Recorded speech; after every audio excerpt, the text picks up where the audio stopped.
We're not leaving. We are not leaving. The show goes on. Welcome into Top of the Perch. I'm your host, as always, Nick Burt. It is Tottenham 1, Everton 0. And that's all that mattered today. As Tottenham Hotspur escape relegation by 2 points and secure their spot in the Premier League for next season. The season's over, thankfully. It is a season most of us, I'm sure, want to forget, and glad that it did not end in a way a lot of us thought it would be about a month and a half, 2 months ago.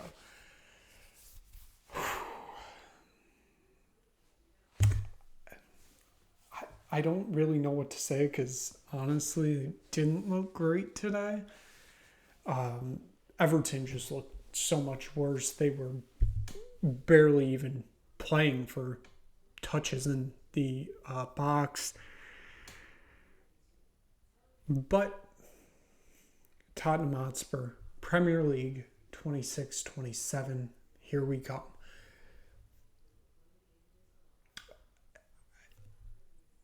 I'm so glad that we're staying up, obviously, but it took kind of a minor miracle for us to even get here, and that's the first problem. Listen, it could have been a lot worse today. It could have been so much worse.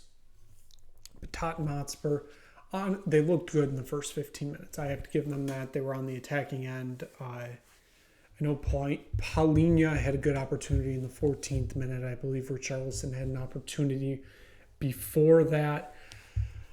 I believe even in the 22nd minute, I want to say Jed Spence had a good opportunity that it would be Jordan Pickford saving before even getting it out of the way.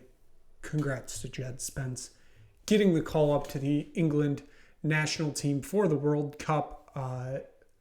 Listen, to be honest, I didn't think he kind of deserved it, but I'm so glad he's there.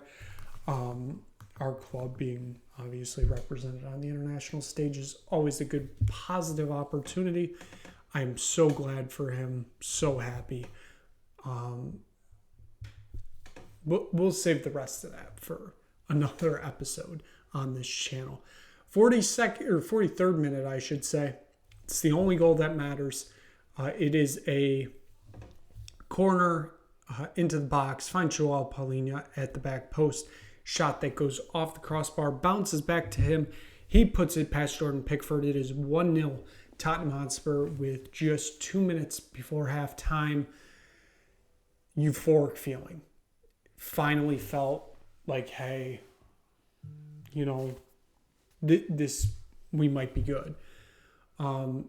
Still, obviously, kind of unbelievable he may not be on this team come next week, just given, sounds like we may not want the option to buy. I personally, yes, he has had some poor days, but he has also had some outstanding days for Tottenham Hotspur while he's been here. And obviously none bigger than what happened today. There's no real point in going over what happened in the second half because Tottenham basically parked the bus. Everton kind of didn't care, truly. They weren't playing for anything. It's not like they were playing for Europe. It's not like they were trying to avoid relegation. Yes, they had a few shouts here and there that Anton Kinski, massive saves. I do have to give it to him. We thought it was over for him after the Atletico Madrid game. He is the reason why we stayed up. He's one of them. That is absolutely massive. Obviously, the bums got a little squeaky in the second half. West Ham went up 1-0 right around the 63rd minute. They would add a second and a third, but as long as Tottenham held on to their lead, and even if they held on for a draw, it wouldn't have mattered. And obviously, it doesn't end up mattering. Tottenham hold on in the second half despite all the attacking opportunities that Everton put on, especially in stoppage time. There were like 2 or 3 where I'm like, that's the moment right there. And Kinski either makes an incredible save or Everton just launches it over the bar. Sometimes both. And Tottenham would hold on for the 1-0 lead.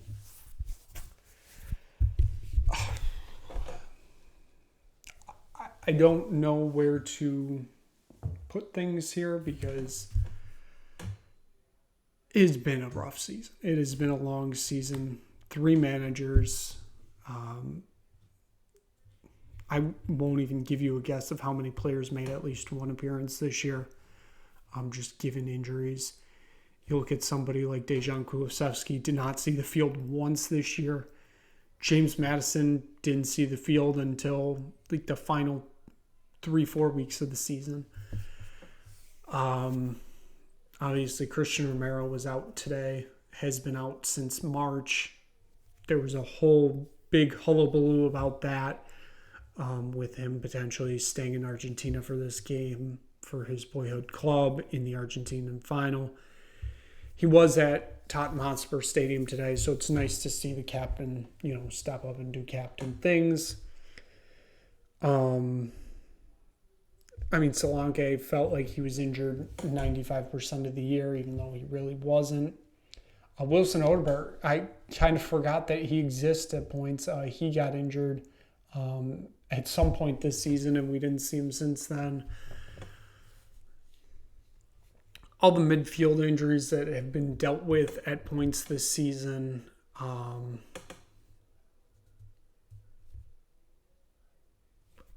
I will say we got lucky. We definitely got lucky staying up. We got lucky staying up last year. There's no doubting that. But sometimes it is better to be lucky than good. Obviously, I'd rather us be good, but it did help that West Ham were in a brutal run of form. We snuck in wins where we could, and there's no complaints. West Ham officially down. They will be in the championship next year. Tottenham Hotspur in the Premier League.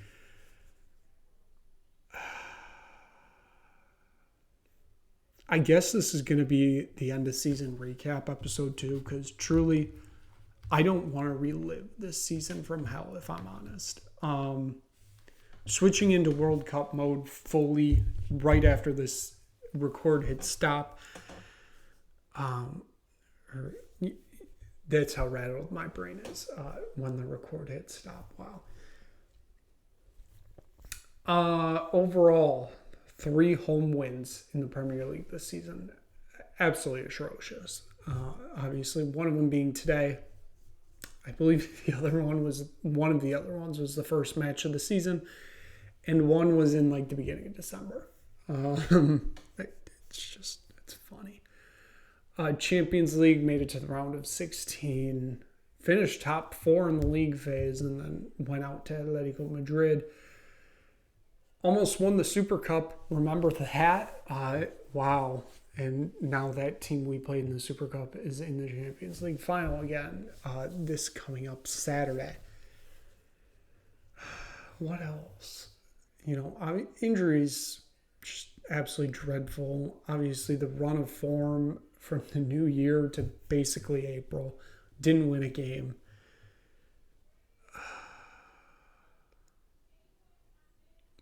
Just a dreadful season comes to an end. And the funny thing was, obviously, Champions League looked quite good. I know we got kind of lucky on the fixture list, but we did quite well. And then the first leg in Madrid happened, and it was over from there. Cup competitions, I don't even remember who we went out to in the Carabao, to be completely honest. I think it was Newcastle away, which sounds about right, but that sounds like it was about in October. I know the FA Cup, we went out to Aston Villa in the third round. overall, a failure of a year. There is no sugarcoating that. An absolute failure of a year. Thomas Frank, what can be said other than he absolutely incompetent for this job? Igor Tudor will say the same things. Dreadful, to say the least. He got a win against Atletico Madrid, though. And Roberto De Zerbi takes a absolutely insane, difficult job with Tottenham. I think 4 points adrift when he came in March. Guides us to safety. He's going to be our manager next year. Just so many thoughts, so little thoughts that actually want to come out. What I want over the summer, obviously, got to change a lot. It starts from board on down. We have to ensure this does not happen again. If this happens again, like we've teetered with the edge the past 2 seasons, I won't say it fully reminds me of Aston Villa, but it does remind me a bit of Aston Villa before the drop. And then the 3rd season, they just sunk like a stone. I don't know if they finished bottom of the league when they got relegated, but it sure felt close to it. You got to do everything you can do to avoid that drop. And like obviously things could be so much worse right now if we truly went down, but you have to do everything in your power to make sure this doesn't happen again. I'm really hoping De Zerbi gets back to this summer, can get transfers out, can get transfers in. That would be nice. That's something Tottenham always struggle with. So I'm not expecting anything different. I'm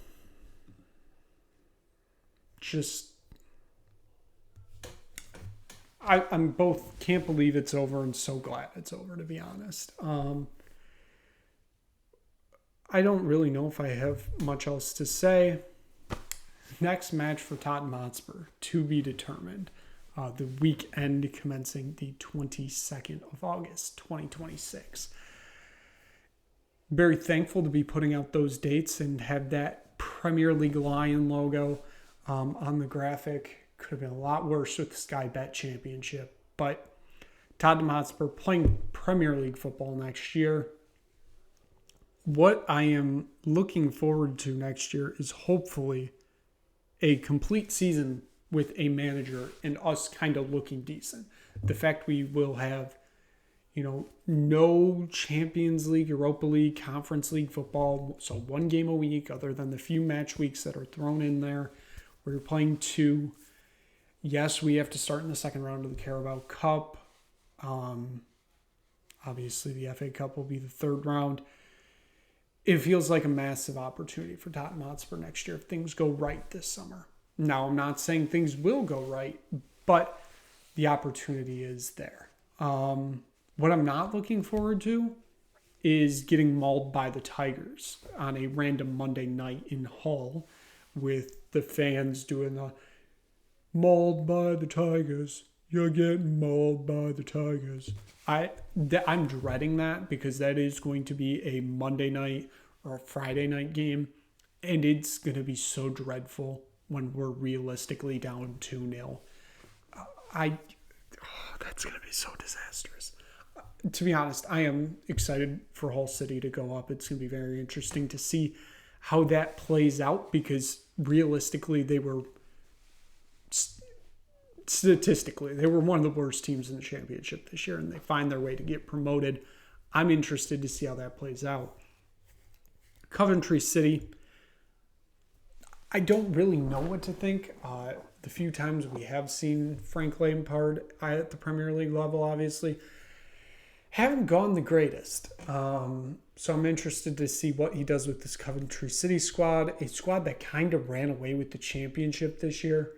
And then Ipswich Town bounced back up. Given we just saw them a year ago and they didn't do much, maybe they learned from, last year or now 2 seasons ago.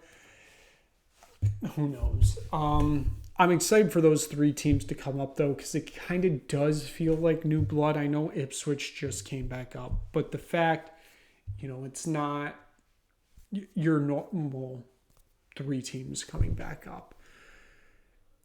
It is a bit of a breath of fresh air. I'm thinking of your Leicesters, who obviously have their own issues going down to League One, your Sheffield Uniteds. I know we haven't seen Norwich in a few years, same with West Brom and Watford, but those kind of clubs always find their way. Southampton, can't forget about them. I'm just glad this is over. So, given that, we're going to wrap up this final episode of Top the Perch for the 2025-26 season. Thank you so much for watching. I don't even know how many episodes we did this year. I think this is our 3rd go-around of doing Top the Perch. I believe we started the 23-24 season, so the first season under Postacoglu. Obviously, last year we had Europa League glory, and then this year was whatever this was. So very thankful for those that came along the ride. I know those viewers started going up as the season got later and later, and Tottenham were dropping and dropping. So hopefully you guys stick around, because starting basically 1 week from today, Monday, June 1st, 2026, this channel, the Nick Bird Sports channel, or network I should say, switches fully over. World Cup almost every day until mid-July. We are going to be here every match previewing, reviewing. I know that whole first week, so like the 1st through the 11th, ton of previews leading up to it. Very, very excited to get this going. This may look a little different. We'll see what we can do here, but very excited for everybody to join me for that. So make sure you click subscribe. You don't want to miss any World Cup action. It's the biggest World Cup ever. And I want you guys along for the ride. So thank you so much for watching this season of Top of the Perch. Like I said, make sure you click subscribe. Make sure you click like on this video. Again, so thankful for those that came along the ride this year. Tottenham Hotspur, Premier League next season.